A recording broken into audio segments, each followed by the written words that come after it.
You guys, thanks for doing this. I was thinking this morning, I remember being a younger married couple.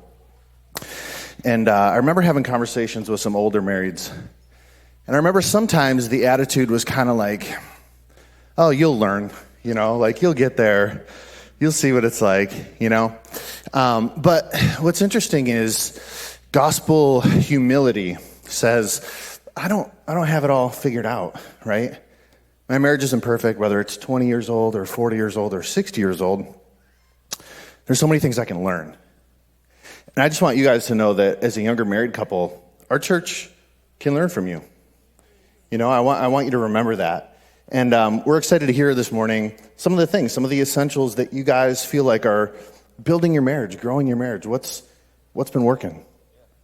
Absolutely. So definitely the first thing, I was thinking about this and really praying about it, and I would say the first thing is really my morning devotional.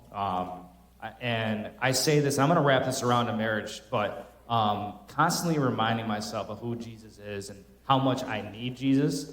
It protects me from a place of pride and arrogance, and knowing that Jesus sacrificed his life for us, knowing that keeps me away from that place of thinking I know I have it all, I have all the answers, I'm prideful, I'm arrogant, and that can only help this marriage relationship. And thinking about the sacrificial nature of what Jesus did for us, it reminds me of how I need to sacrifice in my marriage as well. Whether it be if I'm chasing a personal goal, like, for example, I tend to, I'll try to, beat a time on a 5K or try to lift a certain weight or something like that, or try to get some sort of school achievement or something. If I let that become the priority over investing in this marriage and this gift that God has given me, it's going to be cracked. Like, when I get to that goal, it's going to be cracked because the very foundation that God has given me, my wife, that foundation isn't solid because I'm focusing on things that are not this blessing that God has given me. So it's really important for me every day to wake up in the morning and remind myself exactly what Jesus did for me, and to know that it's by God's grace that I even have this wonderful wife that I have here. So that's really something that's really important for me. Yeah, you guys, isn't that such good wisdom?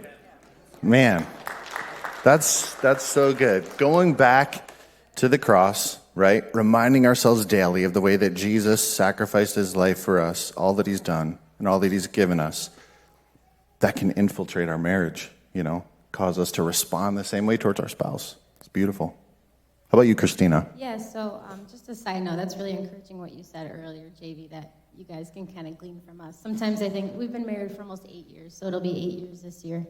And that's encouraging to hear that, older people can kind of learn from us too. So thank you for that.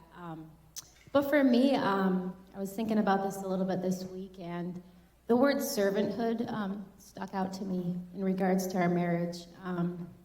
When you get married, you're no longer doing things for your own personal gain, but you're doing things for the one that God has given you, your spouse. You become one. So you immediately enter a servanthood with that person.